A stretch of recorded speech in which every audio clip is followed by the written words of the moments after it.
Welcome to the Great Detectives of Old Time Radio. From Boise, Idaho, this is your host, Adam Graham. If you have a comment, email it to me, box13 at greatdetectives.net. Follow us on Twitter at Radio Detectives and become one of our friends on Facebook, facebook.com/Radio Detectives. Today's program is brought to you in part by the financial support of our listeners. And I want to thank Jacqueline for becoming our latest Patreon supporter at the Shamus level of $4 or more per month. Thank you so much for your support, Jacqueline. And really appreciate all of our Patreon supporters. Patreon.greatdetectives.net. You can support the show for as little as $2 per month. And there are ways to support the show on a one-time basis. Support.greatdetectives.net for PayPal. There's using Zelle, just send to box13 at greatdetectives.net. Or you can support the continuance of our postal service by mailing to Adam Graham, P.O. Box 15913, Boise, Idaho 83715. Also, over at greatdetectives.net, you can check out the final part of my review of the 1981 Nero Wolfe series starring William Conrad. And you can get all of my reviews automatically sent to your Kindle, and you can try that service out free for 2 weeks. Just search for the Great Detectives of Old Time Radio in the Kindle store. Well, now it's time for today's episode of Dragnet. The original air date, June the 1st of 1954, and this episode is The Big Cowboy.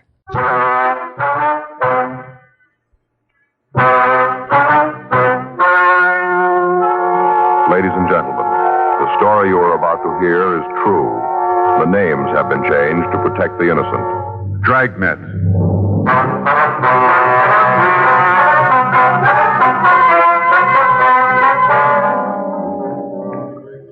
You're a detective sergeant. You're assigned to homicide detail. You get a call to investigate unknown trouble. The caller gives no indication of what's wrong. Your job, check it out.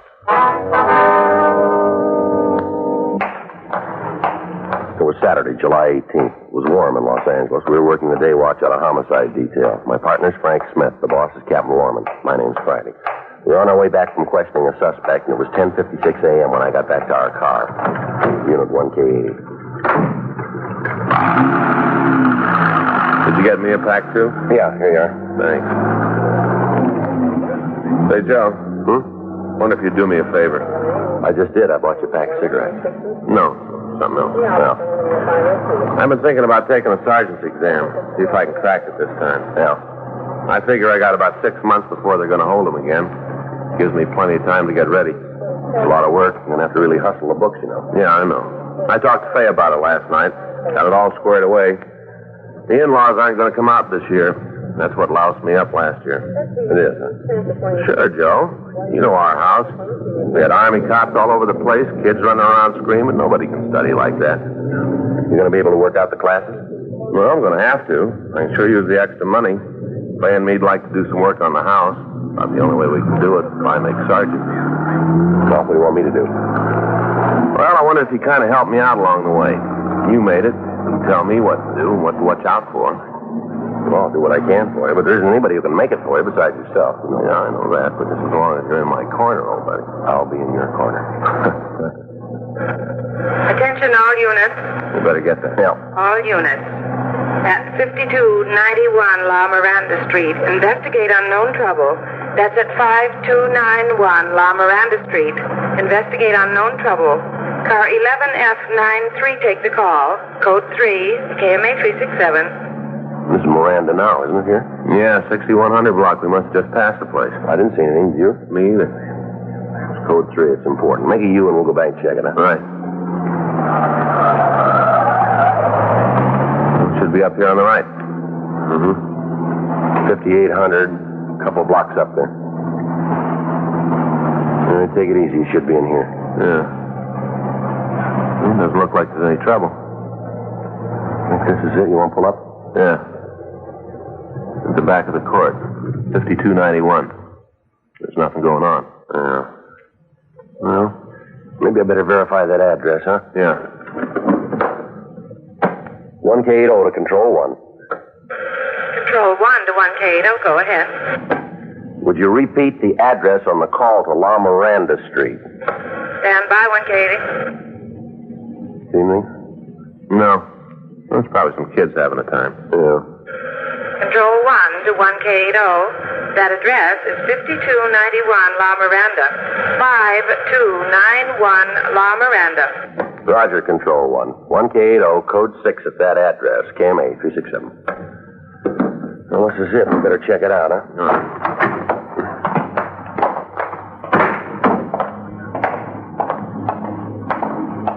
No, there's nothing wrong here. Doesn't look like it, does it?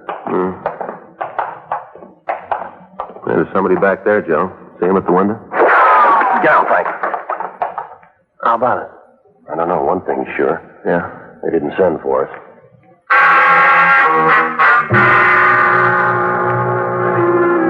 The 5 units of the court were arranged in the shape of a U. 5291 was the building at the far end. In the center, running between the 2 wings, was a grass area. Large palm trees were growing at either end, and there was a wrought iron table and 4 chairs in the center of the area. From what we could see of the building the shot had come from, the only door was the one facing us. Frank and I ducked over to the left side of the court to the unit occupied by the manager. We waited on the porch until the felony car that had been assigned to the call arrived. While the officers from the unit covered the house, Frank and I went to the manager's place and talked to him. He identified himself as Marshal Rice. He appeared to be nervous and upset. I don't know why it should be so tough. You get him out of there. That's all I care about. Just get him out. What'd you say the man's name was? Dudley Gray. You the one who called the police?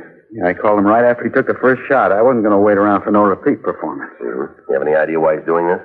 Only one that makes any sense. What's that? He's wigged. Sir? Splitsville. He's gone straight up. Did you talk to him this morning? Yeah, went back there about 8:30. Wanted to get some things straightened out. Then had a cup of coffee with him and Charlotte. Who's Charlotte? His wife. Real doll. She sure don't deserve to come up with a flip like him. How'd he seem then? You mean when I talked to him? That's right. All right. I didn't notice anything. If I had, I'd have called you then instead of waiting for this to happen. And what'd you talk about? Well, different things. We've been planning on doing a little remodeling, painting papers. Yeah. Dudley's been helping me. Lost his job a couple of months ago. Since then, he's just been sitting around watching the TV. Not doing liquor work. So I asked him to give me a hand with a redecorating. Guy's already 6 weeks behind in his rent. Just goes to show. Well, you try to be nice to a guy, try to give him a hand. What happens? He kicks you. He's no good. He's no good at all.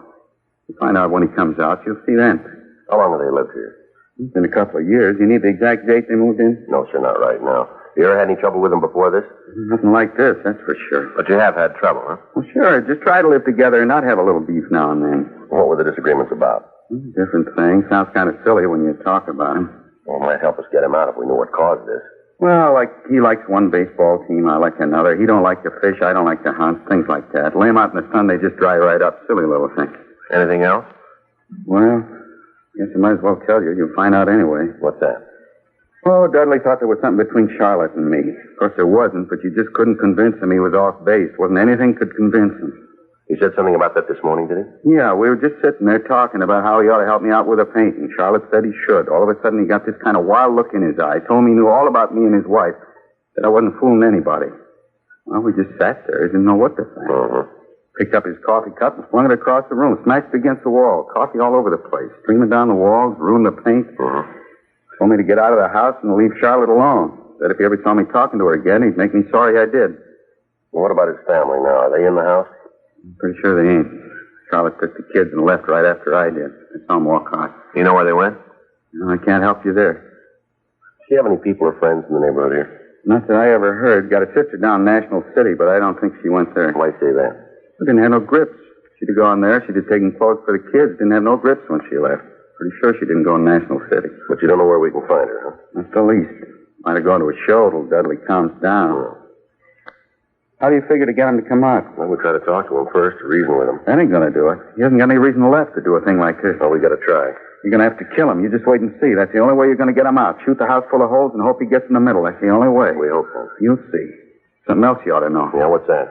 That gun he's got, the .22 rifle? Yeah. He's got a real thing about guns. Big collection. Rifles, pistols, automatics, a whole bunch of them. Yeah. And they all work. We got a description of Dudley Gray, and we called it into R&I. We found that he had no record in our files. We got in touch with Captain Lorman and filled him in. We requested that additional teams of men be dispatched with tear gas equipment and shotguns. The men from the felony unit covered the back of the house while Frank and I covered the front. All of the other tenants of the court were instructed to stay indoors. 11:14 a.m. With Frank standing by, I went up to the porch to try and talk to Gray. Gray? Gray, I want to talk to you. I got nothing to say to you. Why don't you put the gun down and come on out here? You try to take this place, I'll kill you all. No reason for that. I know who you are. You don't have to try to kid me. I know you. We're police officers, Gray. We want to help you. Yeah, you don't have to lie. You just want me to open the gates and let you and the rest of them in here. Well, you go back and tell the chief I won't do it. All right, come on out here, Gray. Put the gun down. Let's talk it over. I'm telling you, I got nothing to say. Come sneaking around here trying to get me to let you in. As soon as you're inside, you burn the place down, run off all the horses. Run off what?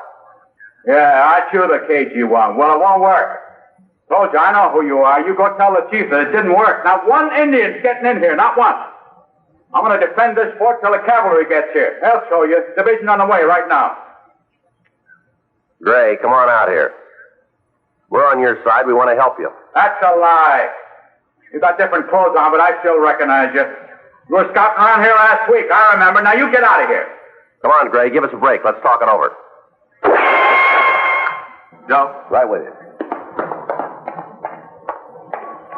What about it? I don't know. He thinks he's in a fort. Told me he thought I was an Indian. You heard him. Yeah, I heard. From what the landlord says, he can hold out in there as long as he wants. Yeah. Maybe if we could find his wife, we might be able to come up with the answer. All right, I'll check with the rest of the neighbors, see if they can tell us anything. Okay, I'll go on back and try to talk to him. Wait a minute. Take it easy, Joe. He sounds pretty sick. Yeah. Check the boys in the back, will you, and see if there's any way of getting to him from there. Right.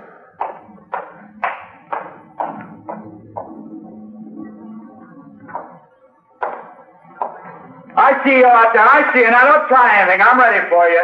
Sure you are, Gray. We couldn't put anything over on you. You bet you can. I'm too smart for you. How long do you think it'll be before the cavalry gets here, Gray? Should ride in a couple of days. Left Tucson day before yesterday. Should be here day after tomorrow. Sure gonna fix up the Indians then, won't you, Gray? Yeah, gonna make them sorry they ever tried this. Gray, how about letting us fight on your side? We'd sure like to be with you. You mean that? Sure, we'd like to be with a smart fellow like you. Not kidding. No? How can I know if I can trust you? Well, you can. I couldn't do anything that'd hurt you. I suppose not. Okay, come on in. I can use somebody to watch if the Indians start using fire arrows. Come on in.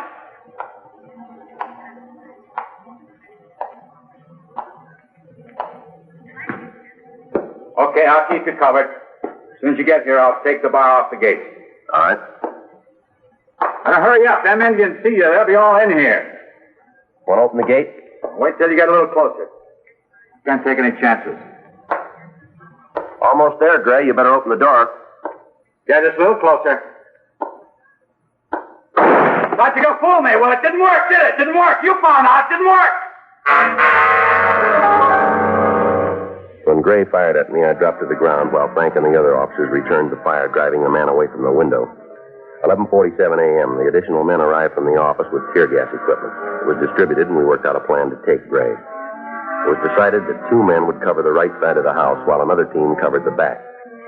Frank and I would go around to the left side and fire tear gas shells into the building until Gray had to leave. 11:58 a.m.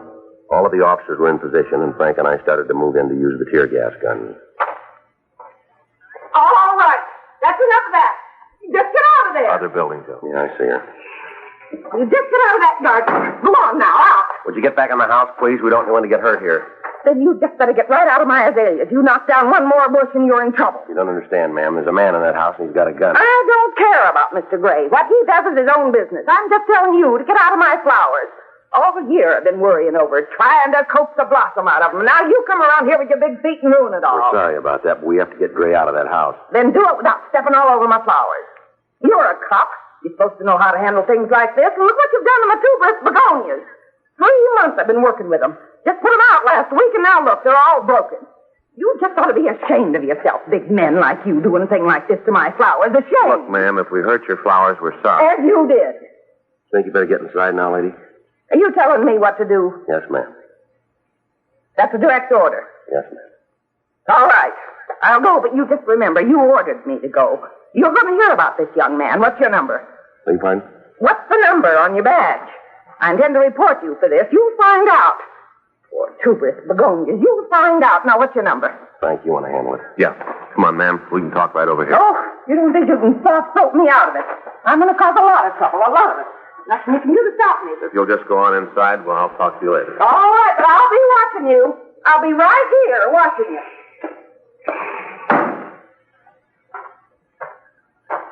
Well, there's one for you. Yeah, well, let's get on this. Right. Think we'll need the mask? Well, we shouldn't out here. How's it look out front? It's all right. Glenda and LaMonica are out there. Yeah. Whenever you're ready. That should bring them out. I'll get another one ready. Better hold it up. Here comes McCready. Right. Hey, hold it up, Joe. What do you got, Jack? Just found out. Yeah? Gray's wife and kids are in there with him.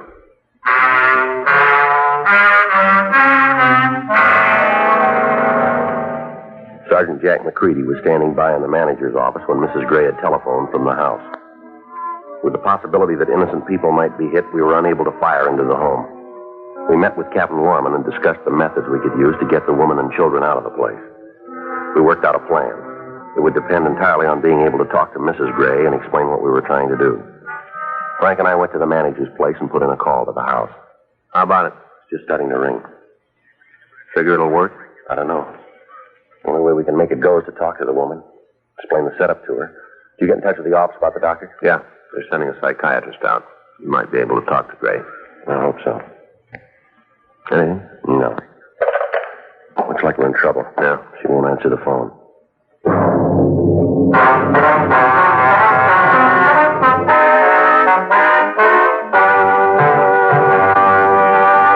You are listening to Dragnet, the authentic story of your police force in action.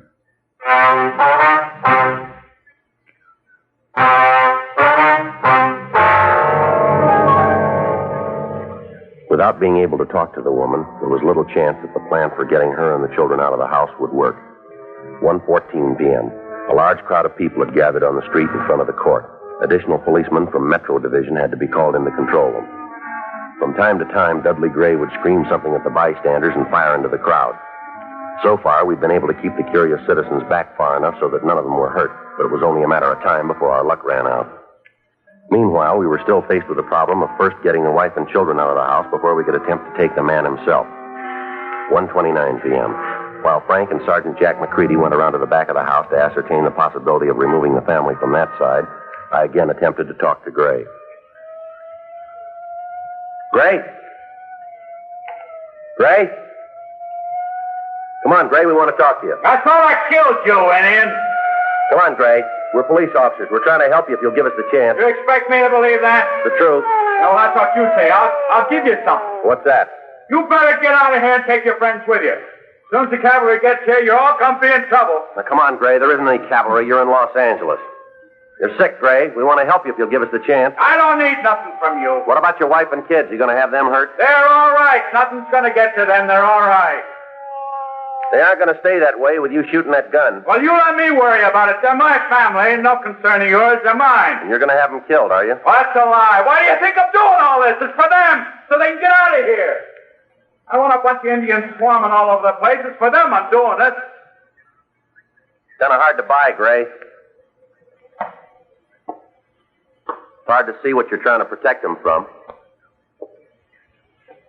What do you think you are to tell me that? Don't you think I know what's going on? All the time sitting in here looking at you people trying to take things away from me. You don't think I know what's going on, huh? Well, you just save your breath, save everything. I know what's right. I know it, and I'm doing it. Tell you what, we'll make a deal with you, Gray. What kind of deal can you make? Let your wife and kids come out. Let us take care of them. Give us a chance to prove that we're on your side. You can't catch me with that one again. You tried once before, and it didn't work, remember? You tried once before. We didn't cause you any trouble. I don't believe anything you say. Might as well save your breath. All you Indians are tricky. You're not fooling me. What about all the people out there in the street? Well, what about it? You want to hurt them, too? Be real honest with you. One you got coming, but I'll be honest. All right. I don't much care. They're dumb enough to get caught in the middle of an Indian war. It's their tough luck. You've come close to shooting a couple of them, you know. Then tell them to go back to their homes. Leave the fighting to the men. Come on, Gray. Let's get together and talk things over out here. What do you say? Nothing doing. You get me out of the fort and you'll try something. I'm not falling for that. What? And what are you trying to do? I don't know what you're talking about, Gray. Don't try that with me. You're trying to break into the back of the place. Well, it won't work. I'll take care of you all. Joe, get out of there. All right. How about it? We're getting the gas equipment ready now. Yeah? We got his family out.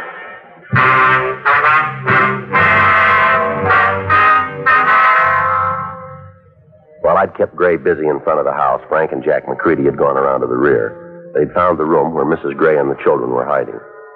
By breaking a window, they'd been able to remove them from the house. The children were taken to one of the neighbors, and Mrs. Gray was waiting for me in the manager's place. Outside, the members of homicide detail were making preparations to get Dudley Gray out of the house.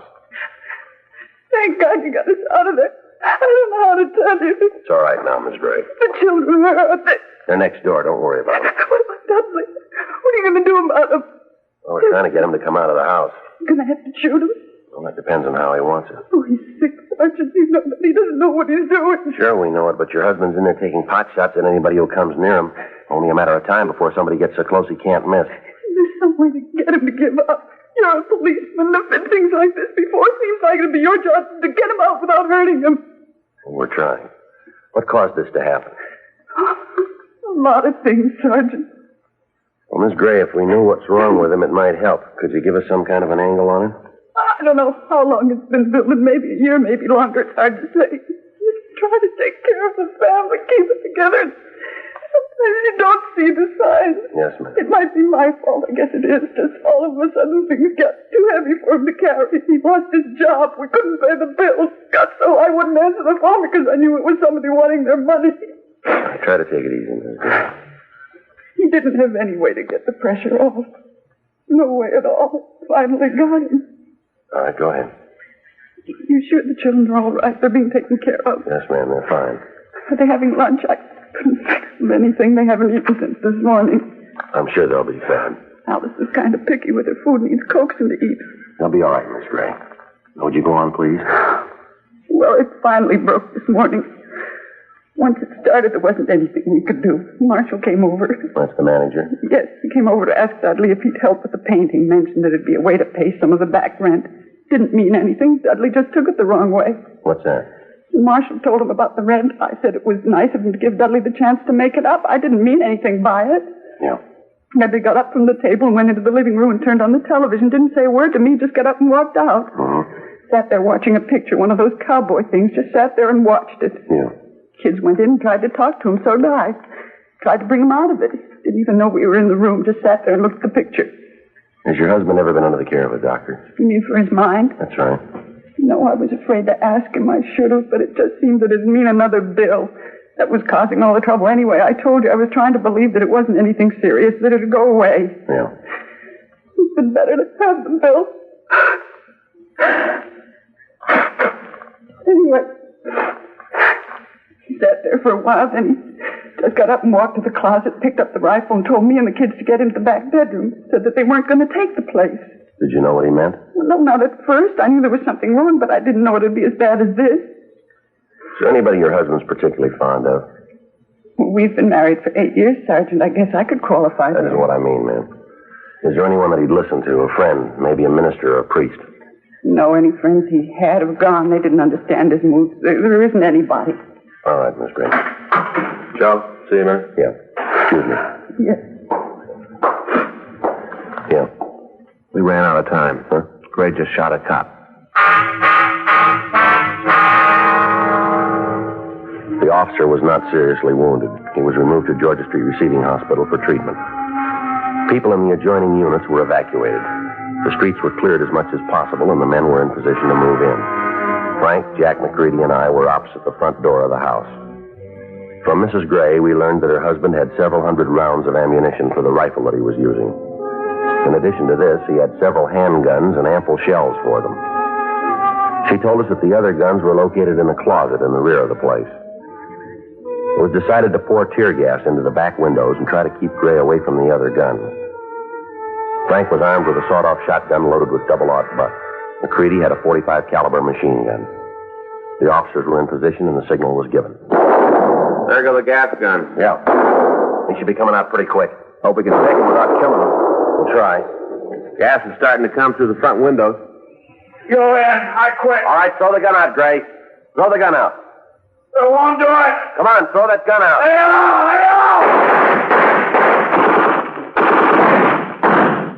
He's down. Come on. He still got the gun. Is he dead? No. You better get an ambulance. I'll take care of it. Is he dead? Did you kill him? No, ma'am. Oh, darling. I should have known. I should have seen. He's going to be all right, Mrs. Gray. The doctor's on the way. He didn't know what he was doing. That's all. He didn't know what he was doing. Yes, ma'am. He knows we love him. That's all that counts. We love him and want to take care of him. He didn't think anybody cared for him. That's what was wrong. He just didn't know. Yes, ma'am. Maybe when he gets well, you'll know everybody wasn't against him. You'll know people care. Don't you think that's all that's wrong? I wouldn't know, ma'am, but he took the hard way to find out.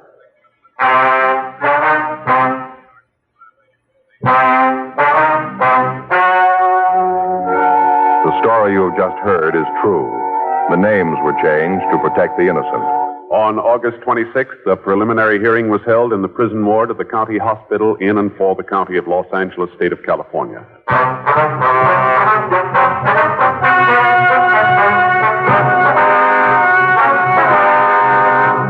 Dudley Peter Gray was held to answer charges of assault with intent to commit murder. He was examined by 3 psychiatrists appointed by the court and found to be insane. He was confined to the state mental hospital at Camarillo for treatment.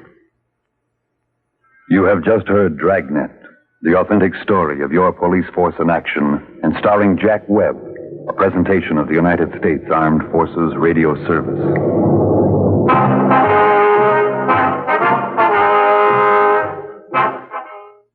Welcome back. Smith would eventually get promoted to sergeant at the same time that Friday got promoted to lieutenant, but that would happen on television. And I'll talk about that more on video theater when the time comes to discuss that. But overall, this was a very different episode of Dragnet. It felt actually a lot like the sort of thing that would eventually become the core of so many episodes of Adam 12. But you can definitely see a little bit of bridging out here. But the overall plot is sadly timeless. I mean, you could take this same story and, just change a few things, cell phones, and have the woman yell at Friday and Smith for messing up her Pokemon Go catch, I guess. And, it could have happened, just this past week. This one is one of those Dragnet episodes that is so sadly current and relevant. Nearly 65 years later. All right. Well, that will actually do it for today. Join us back here on Monday, where we will announce number 5 on the short division list countdown for our listener's choice. And then we'll be back next Saturday with another episode of Dragnet. In the meantime, send your comments to box13 at greatdetectives.net. Follow us on Twitter at Radio Detectives and become one of our friends on Facebook, facebook.com/Radio Detectives. From Boise, Idaho, this is your host, Adam Graham, signing off.